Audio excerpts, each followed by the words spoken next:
Entre los puntos más destacados de la ley está que la intervención de fuerzas federales y armadas para contener amenazas a la seguridad en algún estado sea por un periodo de 1 año, con la posibilidad de que el plazo se extienda.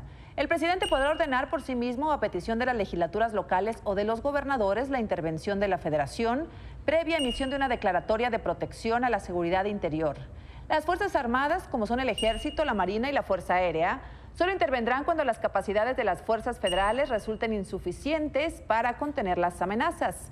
Por ningún motivo se considerará, dice la ley, amenaza las movilizaciones de protesta social o políticas que se realicen pacíficamente, por lo que no podrán ser materia de declaratoria de protección a la seguridad interior. Bueno, algunos de los puntos, pero sobre el tema hemos invitado esta noche, y nos da mucho gusto recibirlo, a 2 personas que tienen visiones encontradas respecto a esta ley. Alfredo Lecona, lo vimos muy activo ahora que nos narraba Fernando Damián lo que había pasado en la Cámara, del colectivo Seguridad Sin Guerra, a quien le agradezco que nos acompañe. Alfredo, bienvenido. Muchas gracias. Gracias, buenas noches. Y Juan Ibarrola, nuestro especialista en temas de seguridad y experto en Fuerzas Armadas. Juan, gracias. Azucena, buenas noches. Gracias, buenas noches. La intención es entender con palabras comunes, claras, de qué se trata esta ley y por qué está tan radicalizado el sí y el no.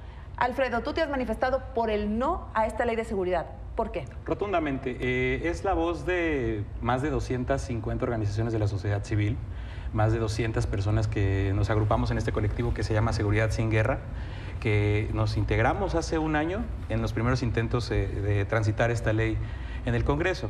Pero no solamente es nuestra voz, sino son las recomendaciones que ha hecho organismos internacionales como la Comisión Interamericana de Derechos Humanos, como la Oficina del Alto Comisionado de las Naciones Unidas para los Derechos Humanos de las Naciones Unidas en México y la propia CNDH ayer.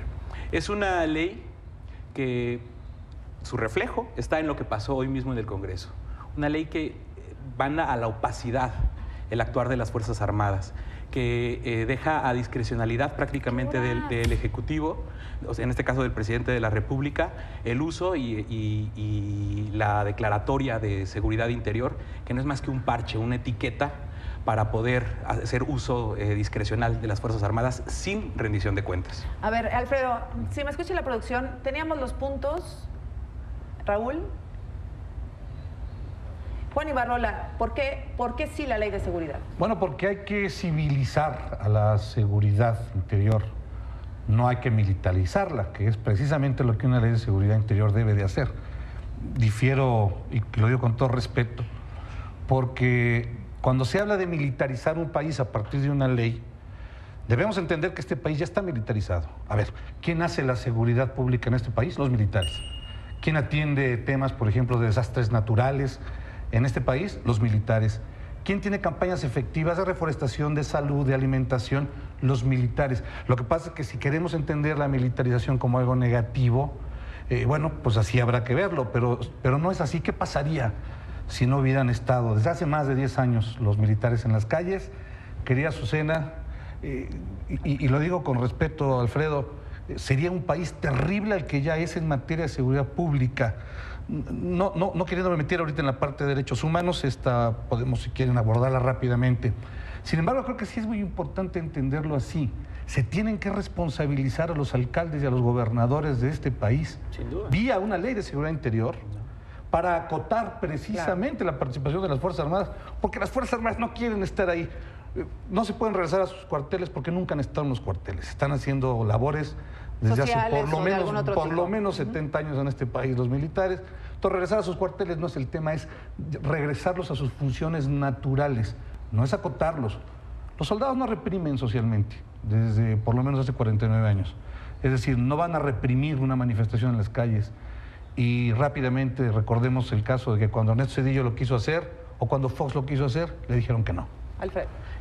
Hay mucho de cierto en el diagnóstico de Juan. A los alcaldes y los gobernadores se les tienen que aviar las responsabilidades por el abandono de las policías. Pero eso no lo resuelve una ley de seguridad interior.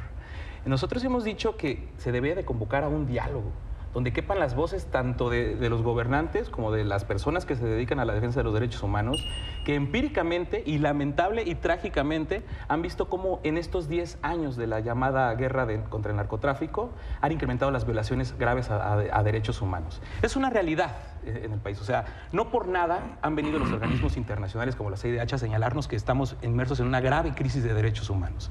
Entonces, la salida, o sea, la ruta de salida de esta crisis institucional y esta crisis de derechos humanos, esta crisis de seguridad pública, es el análisis y la legislación, pero de un montón de ordenamientos. Esto no lo viene a resolver esta ley que con la ambigüedad puede llegar a supuestos tan graves, tan peligrosos, como ahora sí, la represión a las manifestaciones sociales cuando perturban la paz pública, cuando una manifestación social... La propuesta dice que no, ¿eh? Es decir, no pueden hacerlo, no pueden reprimir socialmente. Y miren, vamos a un terreno más Pero no objetivo. dice la propuesta tal cual que no. Dice algo pacíficamente, ¿no? El artículo 8º dice que las movilizaciones de protesta social o las que tengan un motivo político electoral que se realicen pacíficamente, de conformidad con la Constitución Política de los Estados Unidos mexicanos, bajo ninguna circunstancia serán consideradas como amenazas a la seguridad interior.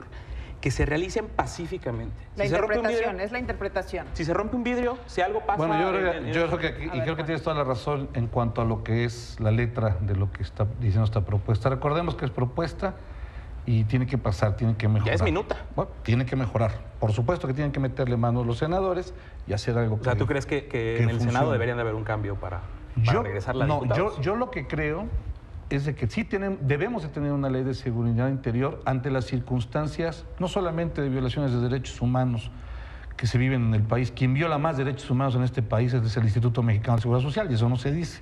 No son las Fuerzas Armadas. Y esto lo dice la Comisión Nacional de Derechos Humanos. Sí, pero son... De 130,000, déjame decirte, en los últimos 10 años, de 130,000 denuncias que se han hecho en contra de las Fuerzas Armadas por violaciones graves a derechos humanos, nada más 130 de las más de 132,000 se han hecho recomendaciones. Pero eso nos habla de que no están violando derechos humanos las Fuerzas Armadas o las Fuerzas Federales, o en los casos que señalan. Eso de lo que nos habla es de que tenemos que encontrar un equilibrio real y justo por el país y por su gente. A ver, los ciudadanos tenemos temor de todo lo que se dice, porque bueno, pues no sabemos la ley de memoria, los ciudadanos de a pie, lo único que queremos es seguridad. Si el ejército está en las calles, que ya lo está, como bien dices, Juan Ibarrola, y si está sin ninguna regularización, entonces corremos más peligro. Es la interpretación que se da. ¿Tú crees que el ejército sin regulación está bien? Necesita una regulación, necesitamos hablar de esto. Pero no puede ser esta ley, no en los términos en los que se aprobó. Mira, seamos realistas y pongamos esto en el contexto que estamos viviendo. O sea, no por nada, esta es la semana del destape. Esta es la semana en la que el lunes despertamos con un candidato presidencial con bombo y platillo muy al estilo priista y cerramos con una ley de seguridad interior que ya aplaudió hace un rato José Antonio Mid en un programa de radio. Catalina Pérez Correa da unos ejemplos del riesgo, es un botón de muestra de a lo que podríamos llegar tremendo.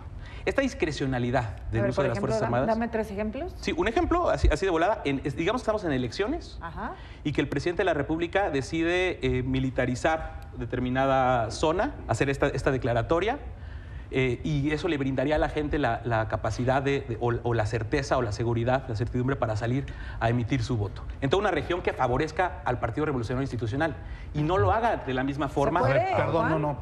Vamos a pensar que un escenario sería así. Déjame suponerlo sin considerar absolutamente nada.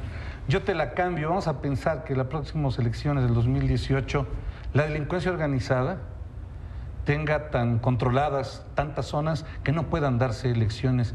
Y perdón, creo que es exactamente lo mismo. A ver, los militares a lo único que han hecho durante todos los procesos electorales, por lo menos desde 1928 para acá, ¿resguardar boletas? Es resguardar las boletas. Es lo único que hacen. Los militares no ponen candidatos, los militares no votan por...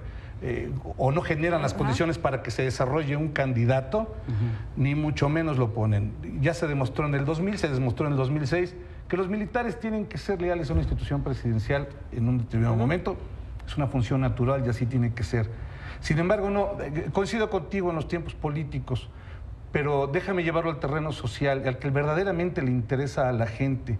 Lo digo con todo respeto, sigo a tus colectivos, los respeto, pero el que le importa a la gente es los últimos 2 meses de violencia terrible terrible que ha vivido este país, donde la gente no se puede subir a un transporte público precisamente ¿no? porque violan sus derechos humanos delincuentes.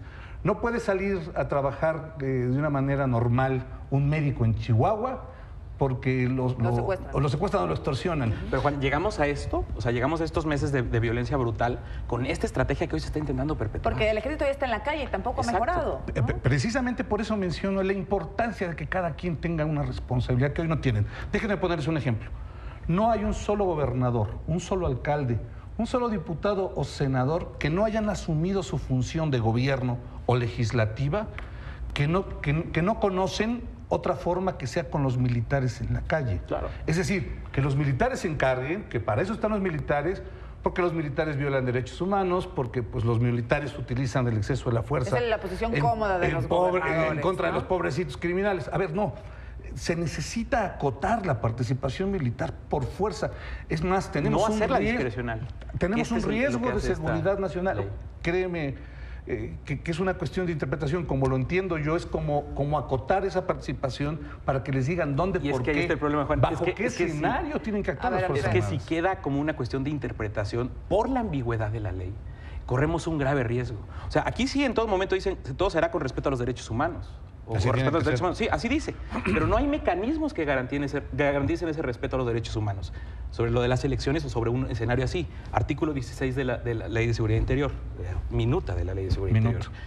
En aquellos casos en que las amenazas representen un grave peligro a la integridad de las personas o el funcionamiento de las instituciones fundamentales de gobierno, el presidente de la República, bajo su estricta responsabilidad, podrá ordenar acciones inmediatas,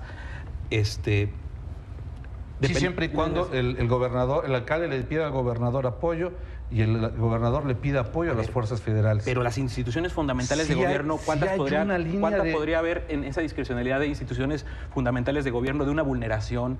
O lo dice mismo la misma minuta. Es que precisamente por eso no es una ley de seguridad pública o una ley de seguridad nacional. Es una ley de seguridad interior.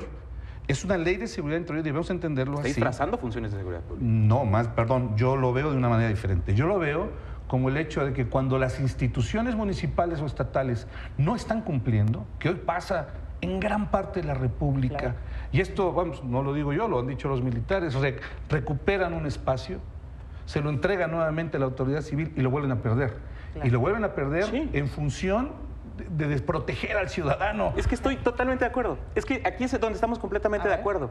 O sea, ese es el problema, ese es el diagnóstico. Creo que en el diagnóstico no estamos equivocados. Hay una irresponsabilidad tremenda. Pero ¿quién está alejándose cada vez más de arreglar ese problema? O sea, quienes están tratando de componer las policías, o sea, como las organizaciones que integran el colectivo, que han hecho muchísimas propuestas, que han convocado a diálogos, que han hecho diagnósticos, o quienes se roban el dinero, los recursos y mantienen a las policías en condiciones que no podría ser. Ojalá lo pudiéramos seguir discutiendo, se nos acaba el tiempo. ¿Por qué no me regalan una conclusión de 20 segundos, Alfredo? ¿Qué tiene que pasar con esta ley? ¿Echarse para atrás, cancelarse o modificarse en el Senado? Se tiene que echar para atrás. Esta ley no puede transitar en el Senado y si transita en el Senado, obviamente pugnaremos por una acción de inconstitucionalidad. La CNDH ya está analizando la inconstitucionalidad de la ley, nos lo están gritando los organismos internacionales y obviamente ese es el camino. El problema es que de aquí a que eso pasa, se nos atraviesa el proceso electoral y muchas de estas cosas podrían suceder. Bueno. Debe de ser, debe de darse, no la tenemos y no es una ley para las Fuerzas Armadas, es una ley de Estado que debe de proteger a los ciudadanos que hoy no tienen esa protección. Gracias, Juan Ibarrola, Alfredo Lecona, por estar con nosotros. Nos da claridad sobre las dos versiones que hemos escuchado. Creo que a los ciudadanos nos ha servido mucho escuchar a los dos que son expertos cada quien en su tema. Gracias. Gracias. Gracias, buenas noches.